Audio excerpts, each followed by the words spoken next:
everybody. Happy Wednesday and happy first day of May.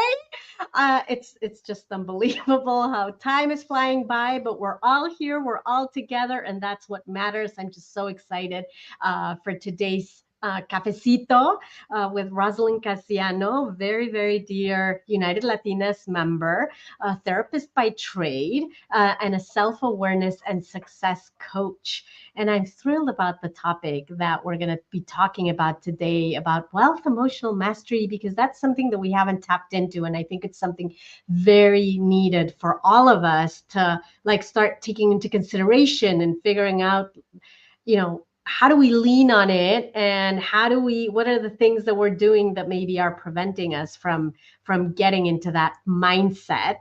But Rosalind, thank you so much for being here with us today. I'm truly grateful. Thank you for having me. I am so excited. I'm just like, I'm ready to go and just like talk, talk, talk, talk, talk. Because I know that this is going to be of so much benefit for many of the listeners. So thank you for having me.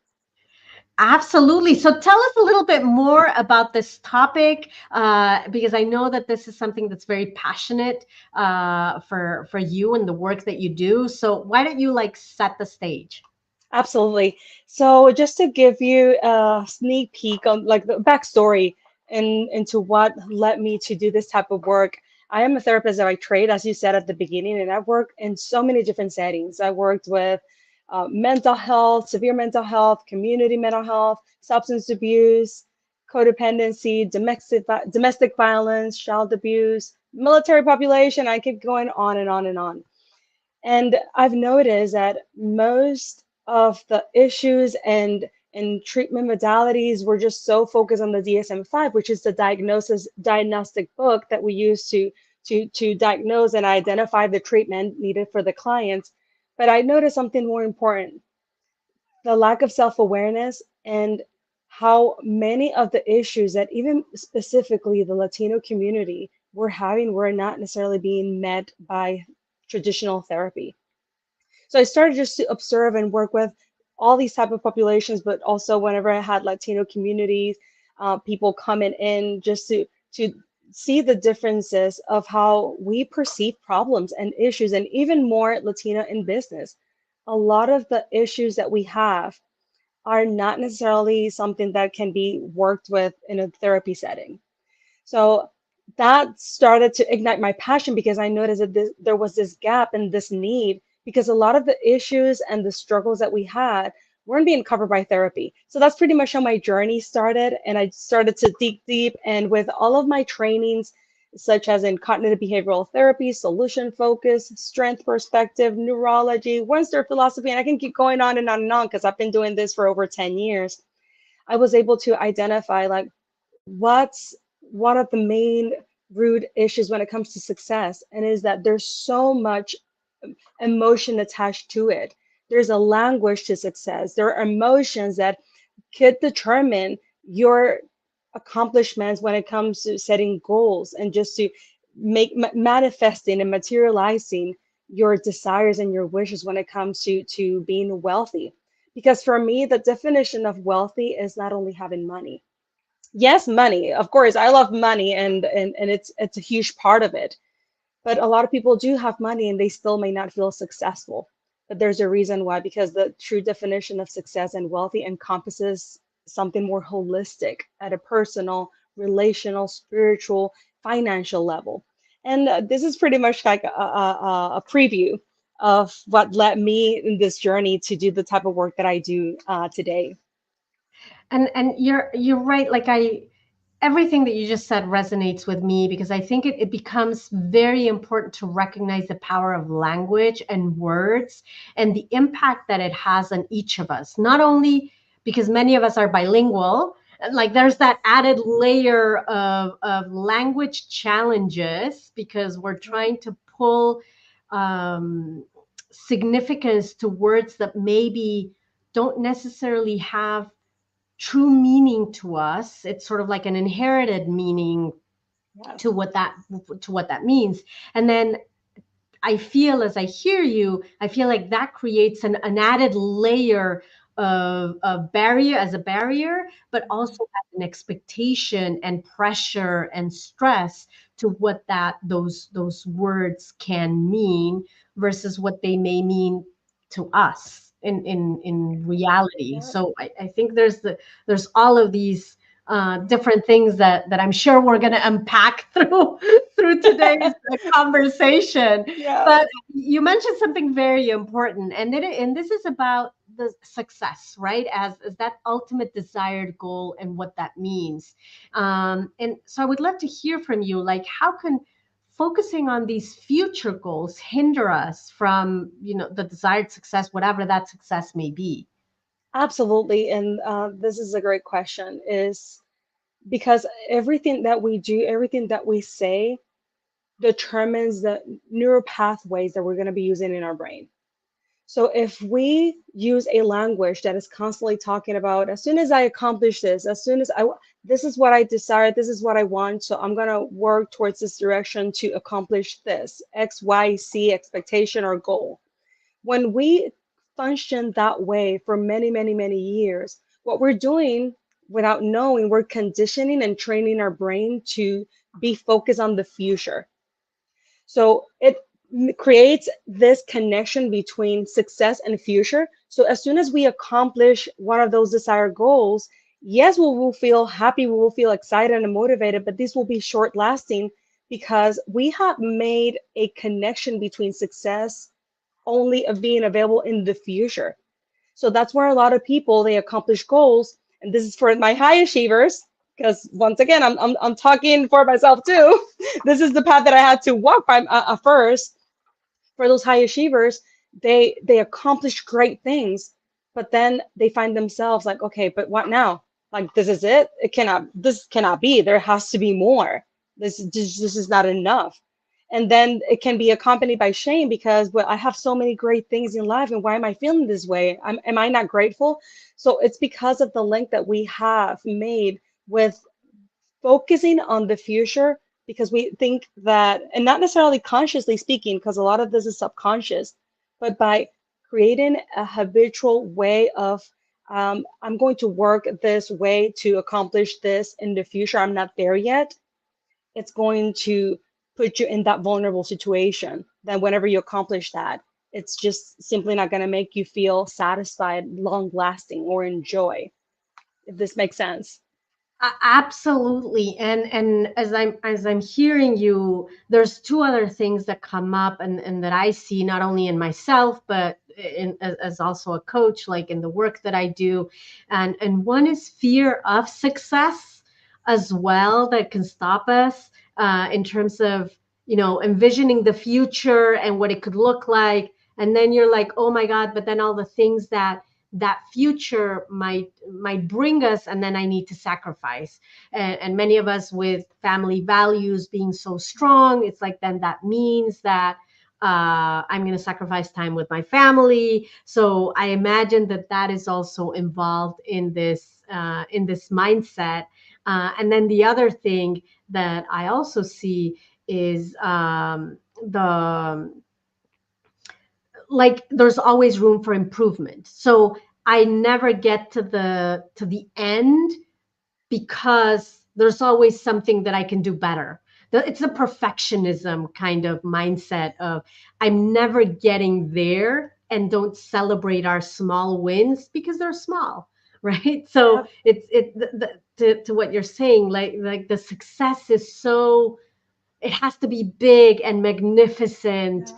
that then those small wins, which could be many, we sort of Yes. don't put them to the side, or don't validate them, or don't give them our own recognition, and therefore nobody else gives them the recognition for the same reason. So I imagine that's also involved in this whole mindset. Absolutely, you're absolutely correct. And as you were explaining the comparisons and like the things that came to mind, something also came to mind, which is an anecdote that I want to share that I heard so often in my practice, and is that I had many clients, Latina specific, like come to me and say, I had a panic attack out of nowhere because everything in my life is going great, but as soon as I ask them, okay, so let's just go ahead and review your day to day. Do you wake up like thinking, okay, as soon as I get to the office, this is what I'm going to do? And then in the office, you're thinking, where am I going to go to lunch because I don't have that much time? But then during lunch, you're thinking, I have to stop at the groceries. I have to make sure that that's anxiety because that's future focus. And anxiety equals future. So whenever we are thinking ahead of time, we are putting our bodies into a state of our hormones being released, such as cortisol and adrenaline, and that it's so detrimental to our physical health. But it's also we're conditioning that brain to functions in an anxiety like mode. And a lot of times people like to rely on that because it gives them a false sense of control. But that things we feel happy, but it's kind of like more so momentarily and not long lasting because we've trained our brain to function in an anxious state of mind, like you were saying. Absolutely, absolutely. And going to like recognizing our culture, especially as Latinas, right? And not all of us, but definitely many of us, we have instilled in us that we need to work hard, right? It's like just double down, do your work, and we go above and beyond all the time, not doing what else, not only doing what we need to accomplish, but taking on what everybody else needs to accomplish as well, Yes. because there's that nurturing side of us. And how does that, based on the work that you're doing and what you're seeing, how does that mindset of hard work equals success actually sometimes doesn't help us, or in many times it doesn't help us and sets us back? It's something very similar to what we were talking before. It's conditioning the brain that we can only get to success by doing, by overdoing, by overworking. And we relate hard work with feeling tired, exhausted, occupied, busy. And if we're not in that state, then I'm not working hard enough. And you're right, not necessarily everyone could relate. I certainly can because it was just like so many, it was so installed. Like you have to work hard in order to get what you want. And we do have to do things. So I don't want to kind of like say that you have to relax and not do absolutely anything, but there is a different mindset to it. We can be occupied, we can be busy, but we can enjoy the process. We can celebrate, like you said, something, and this was the other point that you brought. It's like there are so many mini milestones or many things that we can celebrate that can make our lives and our journey towards success more enjoyable and more gratifying than just thinking that I have to be serious and focus and because this is hard work. And I think it's the connection that hard work means we have to like overdo it and I have to be tired and exhausted and stressed. That's the underlying message that we don't tap into and just that get trapped into doing and doing and doing and doing. And there's so much that our bodies can take from that hard work. But it's just more so of rising awareness of how talking and saying that I need to work hard, how it shifts your perspective on this is the mindset that I need to go, and how can be damaging to your body and to your mind and to actually even your success. Absolutely. And as we kick off, Mental Health Awareness Month, I think, and we're going to have a lot of these conversations, because it's not something that for us, for many of us Latinas, we even know, right? All of these topics are like hush hush topics, or we're not even aware that this is happening. We just go and do them because that's what we've seen, Yeah, and we're go-getters and we're yeah, doers, and that is it. So then we don't know. What I found is that I don't know what I don't know. And it's yeah. it's a little bit like ridiculous, but it's true. I It's true. realized that I actually don't know a lot of things, and I can ask questions. So as we head into, to me, this month of self-reflection and understanding of all the things that we don't know, like how can we then shift that mindset, and what are the tactical, practical things that you recommend that we can do to be able to access that shift in mindset, that creativity, that inspiration, that innovation, like all of these things, to then not just stop doing these beliefs, but then what do I replace them with? How do I shift from this future to present, or from the fear to the, I don't know what it is. Yeah, yeah, absolutely. So the question that we have to ask ourselves is doing is not necessarily our enemy. What we have to observe is the way that I'm running my business, the way that I'm functioning, the way that I'm operating. Is it leading me to feel exhausted, stressed, overwhelmed, or overthinking? Because if that's what you're experiencing in your journey, then it doesn't matter how hard you work or everything that you do, you're never going to feel that long lasting success or wealth, or you're not going to access wealth because we need to access inspiration, creativity, and joy in order for us to genuinely tap to the ultimate level of success, because that's not the problem. You can want everything, you can desire everything you want. The sky's the limit. That's not the problem. It's how we are operating. So something that I'm going to ask you a question, right? Just to make it a little bit more tangential, because these are abstract concepts that people may like hear about and just like, I'm not sure like if I believe that. But right now, the clothes that you're wearing, is it something in your present or in your past? And this is a tricky question, so just to give you a heads up. Oh my God, that's, I think it's in my present. I was Okay, so intentional. It was intentional. I do have to say about what I'm wearing today. It was intentional. okay, so yes and no. You're wearing it right now, which makes it part of your present, but in reality, it's part of your past. Because at some point in your day, you had to wake up, go to your wardrobe, and envision it yourself. Like you said, it's intentional. This is what I want to wear. So you created it first in your mind, and then you made it a reality with evidence in your environment. But that's how we operate. That's how we get things done in our lives. That's how we accomplish things. Everything starts with a thought. We become first. We have to become first, and then our actions will follow. But when we pursue success and we will pursue wealth, that's why it will never get to you, because you haven't envisioned it first. So using the same analogy of as your wardrobe and as the clothes that you're wearing, when you envision yourself, I'm already successful, I'm already wealthy, I'm the wealthiest person. I have, and you can be specific. I have $1 million. I have $1 million. Even if you don't have it in your bank present, you're just missing the evidence in your bank.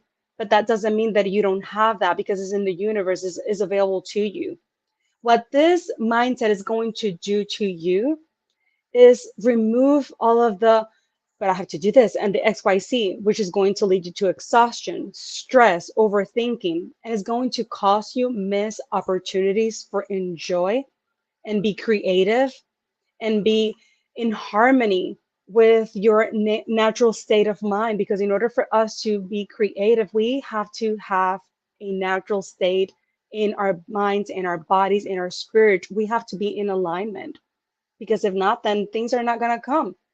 Stress, the presence of stress and exhaustion is the absence of creativity and innovation. So by using this exercise that I'm already wealthy, I'm already there. So how does a wealthy person act? How does a person that has $1 million act? So I just follow up on what I'm doing on these tasks. But then you release yourself from the pressure that I have to get to this place, because it's just going to shift completely your body's reaction to the way that you operate. Does this make sense? It actually, the first thing that came to mind as you were saying it is like the fake it till you make it, right? The deal, and I use that a lot as reference to say, to your point, you can't be something that you can't envision. And it's hard, but if you, to your point, you can start seeing what that looks like, then, and then putting yourself in that state, from the dressing, I love the example, to the talking, to the how do you show up in a room, to the things that you do, the habits, the your daily routine, all of that. Then it can start, you can start doing things that are a little bit more tangible, and especially for those of us like me that were very rational. Like, to me, as a, you know, engineering mindset. I'm like, if you don't show me like the formula, the Yes. process, it's like, don't talk to me about ethereal things Yeah. because Yeah. I need like the math. So it does make a lot of sense. So There's a then trick how do to it. we go ahead? I'm sorry, I didn't mean to cut you up, but there's a trick to it because behaviors, actions follow the word. So if I say I am wealthy, how does a wealthy person act? Then I will get clarity on what are the action steps. However, in between what that point and the other, it's the emotions. And the emotions will like get in the way. Hold on, wait, you don't have that. You don't have $1 million. You're not wealthy. But if we really look at our environment and our surroundings, everything is from the past. That frame that you have in the back, that chair that you're sitting in, is no longer part of your present because at some point you envision having that chair in your office. So is that really true evidence? And these are things that we can say to ourselves to kind of like help manage what the emotions are telling us because emotions are what gets in the way. So it's like, how can we get ourselves to, how can we get our emotions to collaborate in the process of creating that alignment between I am wealthy, I get excited because I already know that I have that goal, and then I just have to do the action. But the tricky part is aligning that emotion. And very, very tricky. Yeah. So I don't know. This is something that I've heard about, forming habits. It does take a certain period of time. I'm using May. I mean, it is May 1st as okay, May is going to be the new habit forming month. And from at least my personal experience, to form new habits, you also need to let go. Like you can't just start something if you don't stop something, or you Yeah. can't stop something if you don't like. There always needs to be like a replacement of, for or against. Are there any two or three things that you like, the example that you just gave, that you recommend that we can start thinking about to create these new habits or stop habits for this month? Absolutely, absolutely. Our bodies gives us way much more information than what we can take. For rational beings just like you and also me, being in the feeling, because emotions or feelings are a different thing. So I don't want to be confusing, but I'm just gonna choose the word emotions because it's more accurate. Emotions are born out of life experiences, and their purpose is to keep us safe and to motivate us to keep us safe or go away from something that we feel that is threatening. And it forms a belief system around our experiences. So it's crucial to understand this in order for us to tap into our most potential, into our emotional mastery, including our success and our wealth. So everything starts from the emotion, and the word is also very powerful. So that is one technique, identifying the dream, the goal, the desire in your heart, and asking yourself, how does this looks like in action?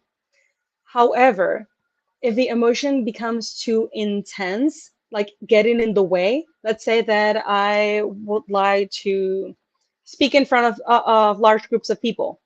So I would say I'm a speaker. So therefore, I will act as a speaker. I will like look for opportunities and I will apply to them and I will interview. But if in the middle of the process my emotions are just getting in the way, I'm like, you're not, and you're just gonna do horrible, and all of these belief systems, if they don't naturally follow my command, it means that I have to tap into those emotions. Where are these belief systems coming from? Because we may say something where we're like, no, you're not going to be able to do it. You're not going to find anyone. But if we really like ask the right questions, okay, where is this coming from? What's the worst thing that could happen? When have I felt this before in my life? And then you will see how belief systems from past experiences come up and show up that are still present in your life. So if that's the process, then healing is the process in order for you to reverse and work with that belief system that it's irrational. because it's not your true self, because it's causing you some distressing emotion. Once you process that, then you can go back to that affirmation. I am a speaker, and I will just like act as a speaker. I already have it. I just have the evidence around me is just from my past. So I am in charge of creating new evidence, but I already have to become that. So it's going to be not tricky, but just kind of like it will require awareness with your body, with your mind in four main areas. You want to nurture awareness in your thought process, in your emotions, in your behaviors, and in your physical responses. Because through these four areas, we tap into our true self, our authenticity, and we get the most accurate information of what is it that we need to do in terms of self work. Was this helpful?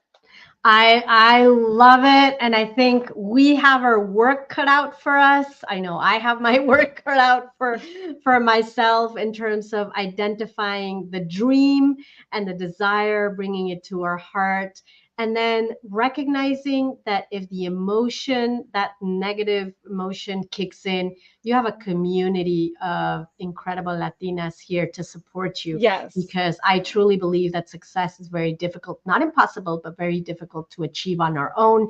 But when we are with a Yeah, supportive community of people that will be absolutely. there, will cheer you up, will help you, will hold your hand, will hold you space. Definitely anything is possible. And I appreciate you, Roselyn, for being here. I wish that we had more Thank time, but you. we'll definitely continue to make more time for this wonderful conversation. uh, and invite everybody to do that work during May. It's going to be critically important. Thank you so Absolutely. much. Thank you so much for having me. This was so much fun. Yes, absolutely. And to everybody, don't miss out on our May events. We are going to be having a lot of different things happening this month, as always. Many of them focusing on all of these topics to help with our mental health and get it to a better place. We're going to have our panel on mental health leadership and work that's going to be happening on May 14th. We have another panel coming up also about mental health and menopause. That's going to be an amazing panel. We're going to get that up and Me running too. soon. It's going to be around the 23rd or so. It's going to go out today or tomorrow. We also have our talking about public speaking. We have our amazing Maritza Coscarelli, who's going to lead our May Latina Speaker Circles next week on May 9th. And then she's going to put an amazing workshop to get us all on stage, crafting and delivering impactful presentations. So don't miss that one on May 29th. And we have our traditional May Latina Leadership meeting happening on May 21st, where you'll be able to see and just feel in family with all of our Latina leaders and community, where if you're struggling, we are all there for each other. So don't miss out on all of these things. You'll find them on our website, and join us on the hub as well, where you'll be able to connect with Roselyn and with many others, because in the end, we're all supporting and helping each other. That's what we love to do. Yes. Thank you again so much. Thank you, Thank you. everybody, Thank you, and have a everyone. wonderful rest of your day, wherever in the world Absolutely. you are. And see you next week. Have a good one. Bye. Bye.